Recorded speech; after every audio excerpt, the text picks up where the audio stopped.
আসসালামু আলাইকুম। আজ থেকে প্রায় ২ সপ্তাহ আগে হাট থেকে আমরা হকারের কাছ থেকে বেশ কিছু কালারিং মুরগি কিনছিলাম। এই মুরগিগুলো মূলত টাইগার মুরগি না, এটা একটা প্রতারণা, যেটা আমরা একটা ভিডিওতে আপনাদেরকে অলরেডি বলছি। এখন কথা হচ্ছে আমরা মূলত কিনছিলাম এক্সপেরিমেন্ট করার জন্য যে এইগুলো আসলে কোন জাতের মুরগি। আমরা জেনে বুঝেই কিনছিলাম যে এইগুলো টাইগার মুরগি না। তো আজকে এই মুরগিগুলোর বয়স হয়ে গেছে প্রায় ১৪ দিন। তো এখন দেখলাম যে এই মুরগিগুলো বেশ বড় হইছে। তো ওই ভিডিওটা পোস্ট করার পর আপনারা অনেকে বলছিলেন যে এইগুলো আসলে সাদা কক, কেউ বলছিলেন ব্রাউন কক, কেউ বলছিলেন এটা পোল্ট্রির বাচ্চা।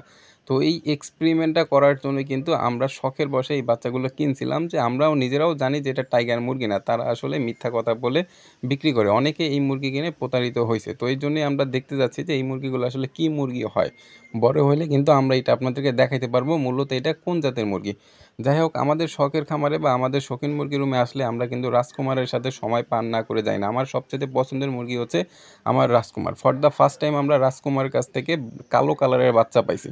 কারণ এর আগে পরে কখনোই আমরা রাজকুমার থেকে ডিমও পাই নাই বা ওই ডিম থেকে আমরা বাচ্চাও ফুটাতে পারিনি। আমাদের রাজকুমার মূলত হচ্ছে লাল কালারের, কিন্তু সেখান থেকে আমরা এই প্রথমবার ২টা লাল কালার বাচ্চা পাইছি এবং ২টা হচ্ছে কালো কালারের বাচ্চা পাইছি। এখন দেখার বিষয়, আমাদের রাজকুমার যেহেতু রেড কালার, তো ওই কালো বাচ্চাগুলো কীরকম হয়। তো এই ৪ পিস বাচ্চাই আমরা অনেক বড় করব। যদিও আমার আশেপাশের অনেক প্রতিবেশী আমাদের কাছে এই রাজকুমারের বাচ্চাগুলা চায়, যেহেতু এটা গলা ছিল অনেক বড় হাইব্রিড জাতের মুরগি। আমাদের যে রাজকুমারের বাচ্চাগুলো দেখতেছেন, ঠিক এতটুক বয়স থাকতে কিন্তু আমরা এই রাজকুমারে আনছিলাম।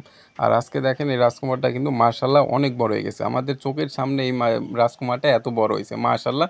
সবাই অবশ্যই মাশাআল্লাহ বলবেন। আমাদের বুলবুলির জামাই দিন দিন অনেক এগ্রেসিভ হয়ে যাইতেছে। ওর ভিতরে ও যখন ডিম পারে আমরা ওই ডিমগুলো আনতে পারি না। সামান্য দেখেন ওরে আমরা খাবার দিতে গেলে ৪টা ৫টা ঠোকর না খাওয়া পর্যন্ত আমরা ওরে খাবার দিতে পারি না। ও দিন দিন প্রচণ্ড এগ্রেসিভ হয়ে যাচ্ছে।